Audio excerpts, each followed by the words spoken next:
Welcome to Fact or Freestyle. People love Dave Norrie, and they always answer the phone when he calls. When we get him on Zoom, we ask him to confirm rumors. Let's see how far down the rabbit hole we go.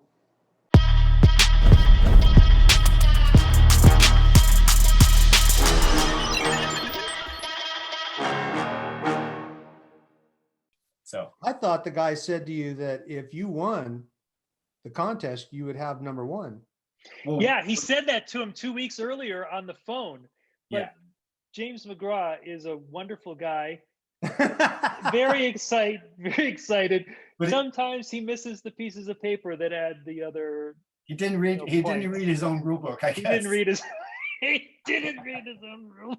It's true. So yeah. I don't know, man. I heard if you won the contest, you'd be number one. And so I don't know. Oh, maybe we Did I get a run this recording by of that though? Yeah, Huh? let's go. It's like going back to like, did I record that conversation with James? And then I would have had like that proof. But Yeah, It was- right. I know was all that's funny, dude. I know, man. I feel for you. I do. I really do. Cause that kind of screws with your head. You know, it's like, wait a minute. You know, you said this, I did that, but I didn't get what you said I was going to get. So I don't know. right. Well, we've been busting James balls over this for several years, so it's all Good, good. it's the last time it happened. Well, how old are you, Joe? 47 as of 48 as of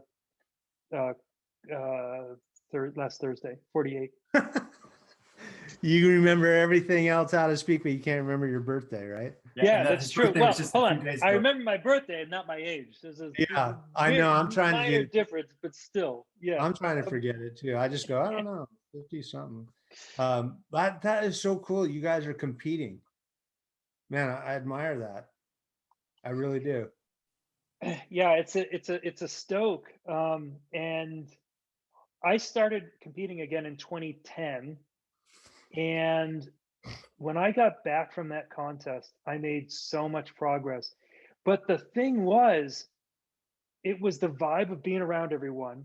Mm. And when I watched them do tricks, I saw what worked and what didn't. Like I saw them fall, and I was like, oh, now I know how they fall out of it. Like I don't know. I was seeing tricks like Neo in Bullet Time, and it clicked. But it was that vibe that got me going.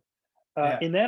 And then it was all about like train, do your run, mess up, then train that away, then go do your run at the next contest, mess up in a completely unpredictable way, and then go train that away. And that just became this whole Wow. thing. It was so much fun. So much fun. Yeah, I think I went into those deep conversations with myself about, hey, get sick before you run, or, you know, maybe you'll do better or something, but I could never follow through with it. But, you know, you were saying, Dave, about visualizing. yeah. And Joe, you were talking about the Mhm. guy that was telling you the right and left side of your brain. Well, from 14 to probably 25, I was going into hypnosis, sports hypnosis, Really. which when I had a good hypnosis person, a really good one, it was extremely effective, extremely. And I watched my son go through changes through hypnosis. It's not like they make you cackle like a chicken. It's not like that. It's just putting suggestions into your subconscious. That's all it is. But really, that's really a powerful tool. That's interesting you brought that up, Aro, because this has come up with around health about, we call it the woo-woo, you know, like, because I've had some different, remember, Joe, when we were talking to Matt Hoffman, he's like, I don't Yeah. know. I don't think any woo-woo doctor's going to help me, but we're Yeah. determined to find like the best guy. Cause I see a guy that's a chiropractor, but he does a lot more. Like he kind of looks at like your whole energy body, and he kind of sees like what else is not working in your life that could be showing up in an illness or an injury, Mhm. because you're not basically in balance. So, and I did some hypnosis therapy. I did it with my son about an issue that he had, and it really, really helped. And a funny story that I have to share, and I know I already shared this before, Joe, but I just want Ariel to hear it. I hurt my knee at SeaWorld back in the day when I was doing SeaWorld and basically touring in the summer and working at SeaWorld in the off season. And I was just riding and I wasn't warmed up and it was kind of cold that day. And I was doing those, it was a Jason Park tricks, you know, the ankle buster, where you do a boomerang, you land backwards and you tweak it around. And I Yeah. kind of twisted my knee, but it didn't really bother me. Well, the next day it was like huge, like a cantaloupe. And I went to the doctor, and traditional Western doctor would say, oh, just put a brace on it, take ibuprofen and come back in 6 weeks. I mean, Yeah. that's a very common scenario, right? Yeah. Well, my mom is definitely a little bit more, she's just out there in her practice and what she may convey as far as other alternative approaches. So she It says, works outside the box. exactly. Okay. And a very big influence on, I mean, she's the one, my story is about the Gumby. Like, she's the one that helped, like, what are you doing? That's a Gumby. You should do that trick. And like, she was the inspiration for the Gumby. How So cool. when I hurt my knee, she says, let me just take you down to this place, kind of a shady part of San Diego, honestly. And we pull into this little house, and this Hispanic woman, this doesn't speak hardly any English, has me lay down, and they do a psychic surgery on my knee. And Right. all it was literally, they were just, I didn't even have my pants off. They were just as if they were cutting me open, and they were like stitching, and then afterwards they pretend to like wrap it. And I'm just laying there going, okay, mom, I'm 18 years old, right? I didn't really like buy into it. I was just like, okay, mom, I'll do it. Then they said, okay, take these herbs. We don't want you to eat any meat for the next 2 weeks. Take these herbs and drink this tea. And I'm like, okay. And I literally sat up. And when I sat up, Ariel, I swear to God, I felt like I had been in some kind of procedure. I was like wiped out. I was like, Yeah. literally, my energy was totally drained. I was like, whoa, what's up with that? Didn't think much of it. And I went home, and I was really good about eating well and doing the supplements and drinking the tea. Went back to the doctor. Sure enough, doctor tested my knee. Oh, you're good. You can do therapy. No problem. You don't need surgery. I don't know. Like, who's to say? Well, let's just go a step farther and let's just say all that we know is what we're taught. And that curriculum in school is set by our government. They tell Right. the teachers what to teach us. I can tell you, I suffered from major migraines since I was probably 8. I crashed a motorcycle, and the riding and everything, they just got worse, right?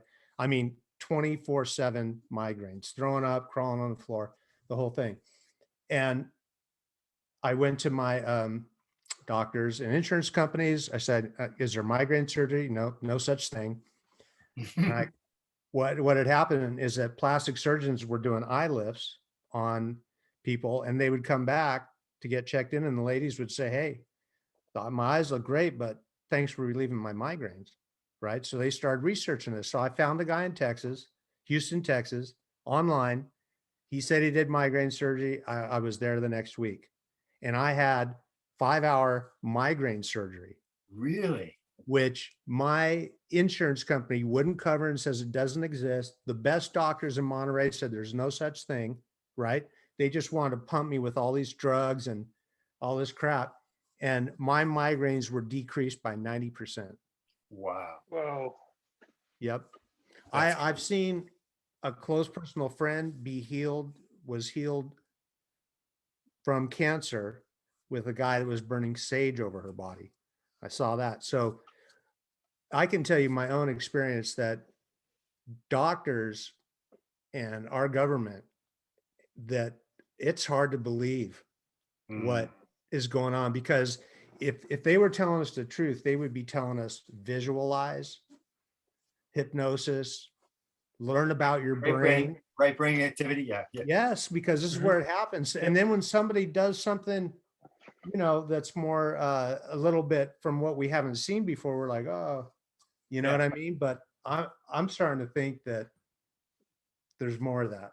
Well, here's what's funny, RL. I never told anybody. I mean, not that I was embarrassed about it, but it wasn't like I shared that with Pete Augustine. Like, hey, Pete, yeah, I went on to TJ and got psychic surgery. It was just kind of it was just something that I did. But then hearing about it on this call, we talked about, who was it? It was Vic. And Vic Murphy, actually, it's the next episode that we're releasing this weekend. Sure enough, Vic said that he had back problems all through his childhood, like severe back pain. All when he was riding, he always had lower back pain.